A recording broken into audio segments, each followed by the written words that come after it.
Hey gang, Mocha Boy here. Welcome back, and thanks for tuning back in. So we're going to do something a little bit different this episode. We're going to skip the war recap from this past war.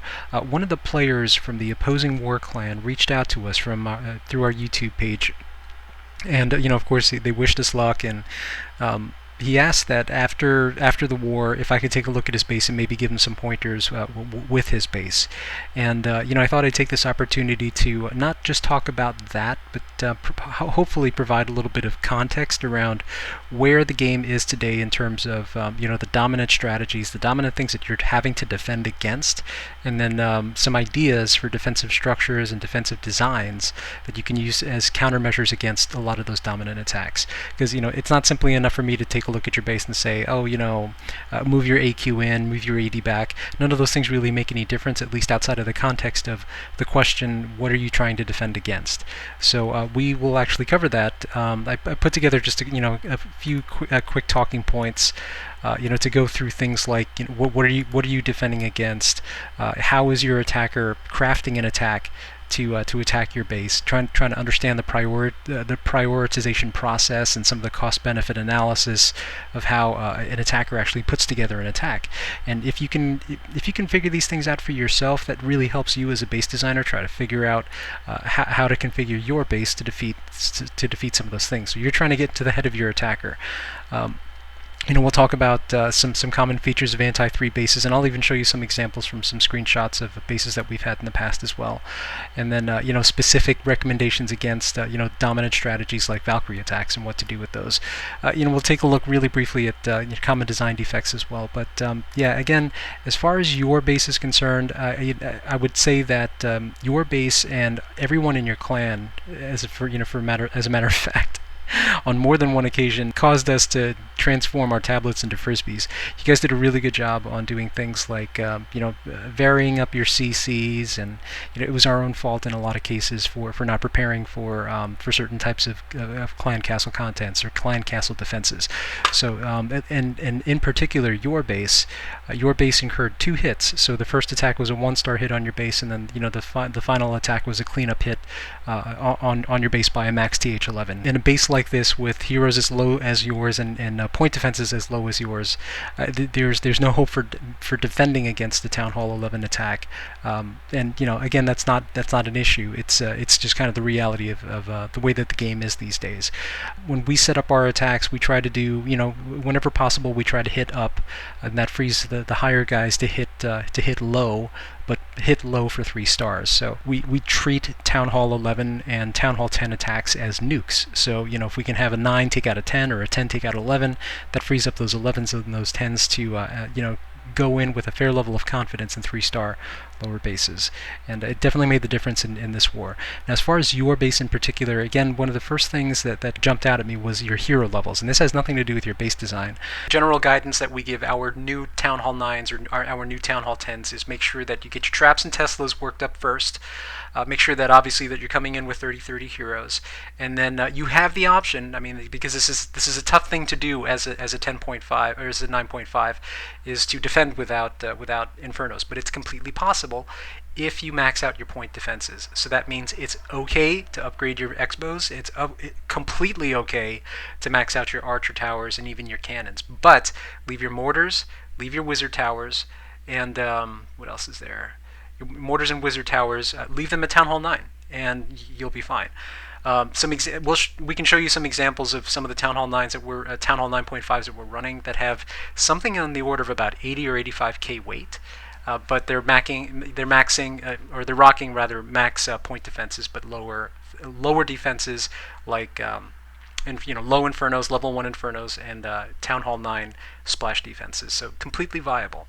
Now, as far as your base is concerned, again, this is a very good base design. There a couple of the glaring problems from the south would be this air defense, and this is where we'll probably branch off into the presentation so that you can understand why. But typically speaking, when we position air defenses, you want to make sure that you're positioning an air defense at least 5 tiles away from the wall. So that's the wall plus 4 tiles. and that's just to make sure that those air defenses are out of range of an AQ walk, because the primary attack that you're going to be facing as a Town Hall 10, depending on whether or not you're going up against 3-star specialists or if you're going up against clans that have not quite developed that capability yet and are still go wiping.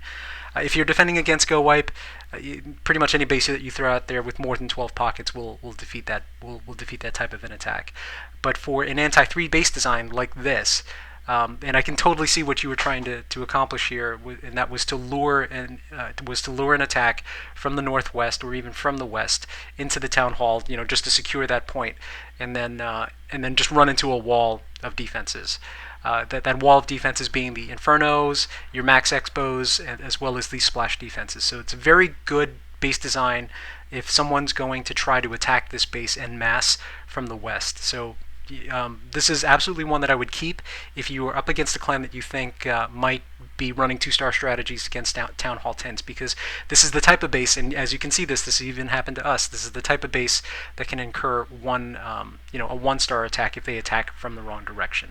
Now, that being said, cleanup hitters came in later on and were able to go through and take out the high-value targets to ensure that the base was clear for the cleanup team to go through and finish off the base. And granted, he got rolled by a Town Hall 11 with max heroes, so there's no expectation, at least at our level, for any Town Hall 9.5 or even any low Town Hall 10 to defend against that. It's possible, it's just not likely without the right defenses. So, I would say, again, with respect to your base, you're still running Town Hall 9 defenses. Your expectations for defending against certain types of attacks, you might be able to defend against a Town Hall 10. You definitely will not be able to defend against a Town Hall 11. Especially if he knows what he's doing, and that's completely fine. At least if we're talking about 3-star attacks. So again, nothing too crazy to say about the placement of all of your defenses. Your base design worked, because again, it incurred a 1-star hit on our first pass, and then we ended up having to clean it up with a Town Hall 11 nuke. So mission accomplished. I would say just tweak the positioning for your AQ. Get her buried in a little bit deeper. Move this air defense, even if it's like 1 tile back, or move it. Swap positions, possibly even with this. With some of these other defenses here, but everything else looks good. You've got a nice spread on your expos. You can possibly even take this expo and move it into another pocket, so that again, if a player decides to want to jump into this pocket to try to take it out, that they'll be staring down the barrel of 3 long-range expos shooting into that core. So definitely something to consider there. So anyway, I want to use that as a segue to move into the presentation. So again, these are talking points, and I do have some bases that I screenshotted that'll help put some context around some of the terms that I'm going to be talking through here. But again, when you, as a base designer, are trying to design a base, you are trying to defend against a certain type of attack. And during prep day, using whatever intelligence you can gather on the other clan, you have to make a decision. You have to make a call as to what you think, which defense will work. Are you up against a clan that has trouble with anti-2 bases? Anti-2 bases being those types of bases with symmetrical designs, or do you need to whip out an anti-3 base, or do you need to whip out a base that's anti-air? These are all defensive considerations that you as a clan have to figure out during prep day, and then you have to configure your lineup to be able to defend against different types of attacks. At Town Hall 8, pretty much nothing can defend against the 3-star at that level, even with max defenses. With if you're having to defend against other Town Hall 8s, that's one thing, but if you're having to defend against a Town Hall 9, there's just no hope of you being, there's no hope of your base being able to defend against Town Hall 9s, although occasionally they do against bad attackers. Now, as a Town Hall 9, the dominant strategy today with attacks is some mix of golems, Valkyries, and hogs, and even more recently, dropping the golems altogether and running in with mass Valkyries, excuse me. So we're talking something on the order of anywhere between 14 and 17 Valkyries, and then 10 and 12 hogs, plus support troops to help with funneling, and a spell loadout that gets the Valks into the core, healed up, and then moving through the rest of the core, possibly bringing quakes, possibly bringing jumps. That is the the primary thing that you're having to defend against. Now, Town Hall 10, a little bit different. It's still, again, Valk heavy attacks, but we're seeing a lot of AQ walk openers with one or two golems and then a tank rush with Valks, or or what we call Valkomatic attacks. There's another type of attack that completely nixes the golem and just runs. We call it the 4-4-4 attack. It's four wall breakers, 4 wizards, 4 healers, and then just nothing but Valks. It's a face roll attack, and it'll 2-star practically any base. And for all intents and purposes, it's kind of the new go wipe. And if you look at a lot of the top players, this is a composition that a lot of them are running. Just nothing but Valks, and then their max heroes to go in a 2-star base at Town Hall 11. So very difficult to defend against, because again the mechanics of those Valkyrie attacks, especially under rage, Valkyrie that's under rage will run right past the spring trap. And even with upgraded spring traps, it's not going to be enough to take them down. It'll help, but only if you position them the right way. Now, as far as threat assessments for future attacks, we are with the most recent addition to the May patch, Loons at 7, Hounds at 4. We definitely foresee a rise in air attacks, or a return of air attacks coming back into the meta. Valk minor attacks is something that we have been playing with. Miners have they have that 5 housing space, as well as that ability to escape damage as they tunnel to the targets. So using some combination of Valkyries along with miners has been proven to be extremely deadly. But I mean, it's going to be some time before we max out those troops and we can confirm whether or not that is the case. But one of the things that we have been seeing, though, which actually kind of surprised us, was the drop in housing space for mass bowlers from 8 to 6 allows you to take just that many more bowlers, and we've run a few mass bowler attacks and they've been absolutely deadly. We're still working out those strategies, and we'll share them once we've refined them. But these are 3 of the things that we're definitely looking at to defend against threats. Now, again, as a base designer, one of the first things that you have to do is you have to get into your attacker's head. You have to think like a Town Hall 10 or a Town Hall 11 attacker. And the types of questions that you're asking, or at least the types of questions that I ask whenever I approach a base, are if I have a specific type of attack, that specific attack has primary strategic objectives. If I'm running an air attack, my primary strategic objectives are: how do I take out 1, possibly 2 ADs? How do I take out Inferno? How do I deal with the AQ? If I can answer those 4 questions against a base that's weak against air, for example, a base that's running 4 ground expos, then I will build an army around those decisions. Now, in the case of the dominant meta right now, is everything is all about Valks. So the question is how do you defend against Valk? We'll talk about that just in the next slide. But as far as TH10, your priorities are, if I'm a TH10 attacker, my priorities are taking down your Infernos and then taking down your high DPS defenses. That means your Expos, your Tesla clusters, your Infernos. And if for the cost of one execution plan, can I take out the Infernos, the Expos, the Tesla clusters, then that's what I'm going to run. And when you're looking at your base, that's the kind of the thought process that you have to go through when you're designing your base, and to ensure that you're not putting all of those assets all in one place to just be ripped apart to shreds with something like Valks.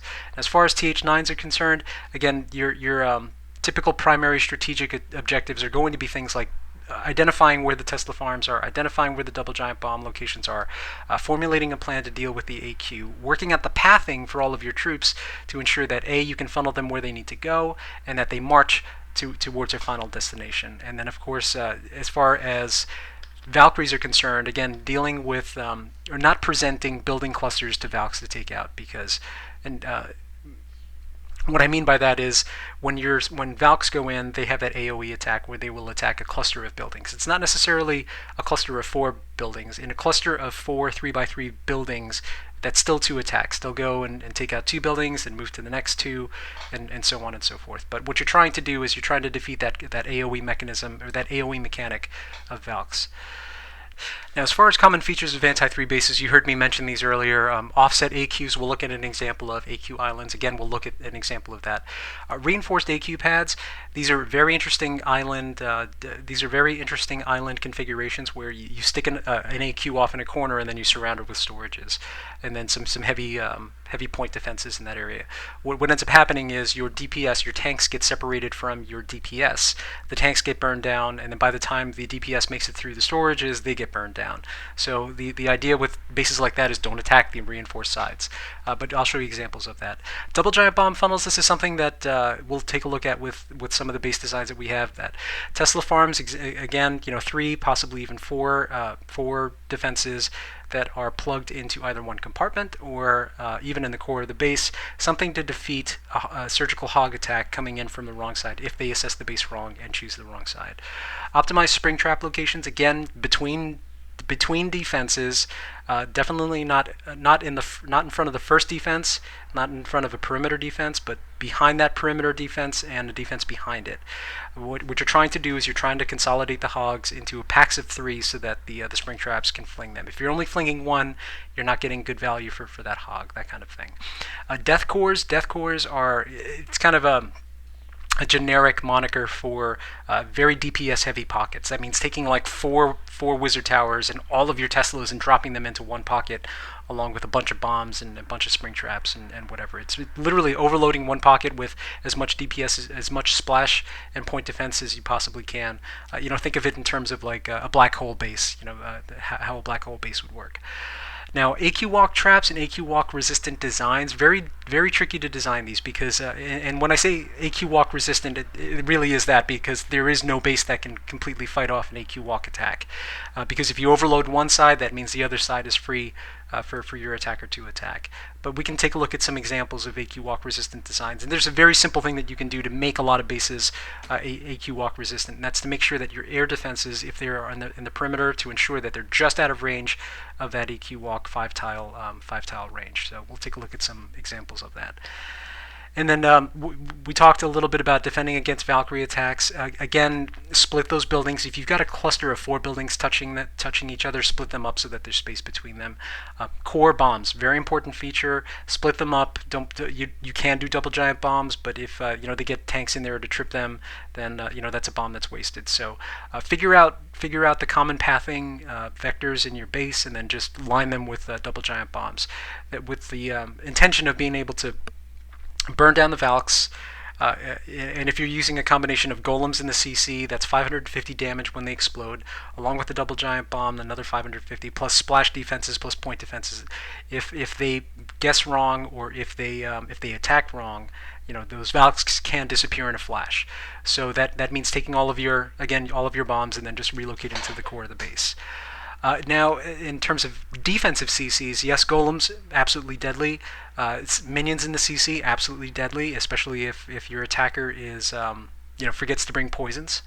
But the new troop levels, so Lava Hound 4, Loon 7, wow, absolutely crazy on defense right now. So you expect to start seeing a lot of those in a lot of bases. Now, the next one, quake-resistant bases, this is a little bit tougher. The dominant base design, or the dominant skeletal structures, involve about 12 pockets. It's the foundation of what's called the generic Dragonflower base.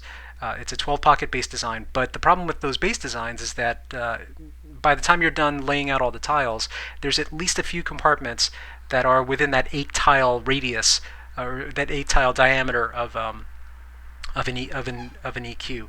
If you remember what I said before, when attacker is coming up with their attack plan, they're asking, they're doing a basic cost-benefit analysis. They're asking questions like, how can I take down 2 Infernos plus 2 Expos for the cost of 4 Earthquakes? That's a very good trade, or it's a very it's a very good benefit versus the cost that you're expanding to get out there. Quake-resistant bases, they put a monkey wrench, or they throw a monkey wrench into that cost benefit analysis, because there are no walls that are a diameter of 8 tiles away from each other. There's no one junction point that will open up 5 pockets. There's nothing within that quakeable area that would be, that would suffer from EQ damage. Like maybe you line those junction points with storages, which are immune to damage, versus high hit point structures like an Eagle Artillery or an air defense or a town hall. These are all things that go into that kind of like cost-benefit analysis and the equation of whether or not it makes sense to bring in an earthquake. Like if I bring an earthquake, can I open up 4 pockets? Can I take out the infernos? Can I take out the expos? Can I damage, like I'm talking pre-damage, the infernos along with the town halls? These are all things that come into play when I'm trying to decide what's the best angle to attack a base from. And again, there are a lot of attackers out there that are exploiting a lot of these base designs to plan their attacks, or they're exploiting those base design defects to rush those cores, take out those primary defenses, and then 3-star the base. So yeah, just wrapping up some of these talking points. Again, the common design defects: make sure your spring traps are between defenses, and obviously between defenses where where they're going to be away from an AQ walk. Some other things that you're going to want to do is, if you have your Tesla farms, make sure they're reinforced with skeleton traps. You don't need to relocate all of them there, but at least 2 will be fine. If your air defenses are within 4 tiles of a wall of an AQ, then then that's a problem and you need to fix it. So make sure that those air defenses are at least 5 tiles back. So that's the wall plus another 4 tiles of free space. And for an AQ walk attacker, they will have no choice but to wall breaker their way into that compartment, and if they do, that gives you some defensive design options for being able to defeat the AQ walk at that point. Again, it's very difficult to defend against, but every little thing that you do makes it that much more difficult for the attacker to pull off those attacks. So very good process to go through. And then obviously any base design with the word box in it. Box bases are that's the old meta. Now that Valks and miners and even baby dragons to an extent are in the new meta, there's no reason to have to run a box base. Yes, they do defeat the most common types of attacks, like farming attacks, Jai Barch or Jai Wee, that kind of thing. But for a seasoned attacker, somebody who understands how to use Valk rushes and 444 attacks, they will absolutely it's an insta win against those types of bases, and not for the cost of not that much in terms of resources. So anyway, let's take a look at just a few bases so we can again put some context around some of the terminology that you heard before. You heard me mention offset AQs, and when we're talking about offset AQs, we're talking about where the Archer Queen is in relation to the other point defenses, the other air defenses. So 4 air defenses here, and then an AQ. When we talk about an island AQ, that literally means an AQ that's off on in her own compartment, off by the edge, reinforced by point defenses, protected by the BK. And then in this case, this is not a reinforced AQ pad. I mean, there are a few storages in there which could slow down some troops, but not really. The way these bases are designed are, if the kill team comes in from the northeast, they'll have to run into a wall of all of the other point defenses, along with Tesla farms and everything else in the base. So this is a very good base design, and as you can see, there's some anti-Valk measures in the sense that there are very, very few buildings that are actually touching each other. With a few exceptions, the storage, that air defense, the storage, that expo, there are very few buildings that actually touch each other, and this is a very good Valk resistant base design. Alright, so the next example we're going to look at, this is kind of a simple pathing exercise that we do to figure out where are the most likely positions for double giant bombs. And when you see a base, one of the first things you want to do is you want to work out the pathing between all of the defenses, and that's a very simple thing to do. All you have to do is just draw lines between all of the defenses, and then this will kind of give you a quick visualization of the way that troops can come into the base, the way that they can split, and most importantly, the way that they'll path both into the base, where they will split, and where they could potentially end up pathing. Now, yeah, this is actually a very interesting base design with this air defense here. If you were to attack this base from the south with loons would shift off that way and that way, but never get hit, never make it into that air defense unless you take out these first and then do a delayed drop and then move into there. Sorry, just a little tangent there. But anyway, as far as the double giant bomb funnels are concerned, again, this just gives you a quick visualization just to view the pathing.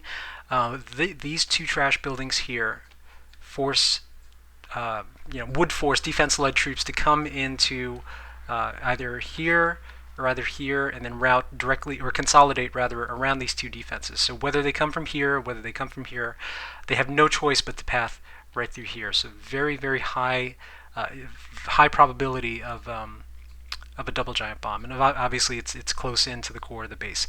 The other spot where it could be would be obviously here, because again you have these these trash buildings, that trash building, and then this space here for a double giant bomb. And a kill team would have to penetrate very deep into this base to be able to defuse those bombs if they were even there. And then obviously there's some other positions for them where they could be.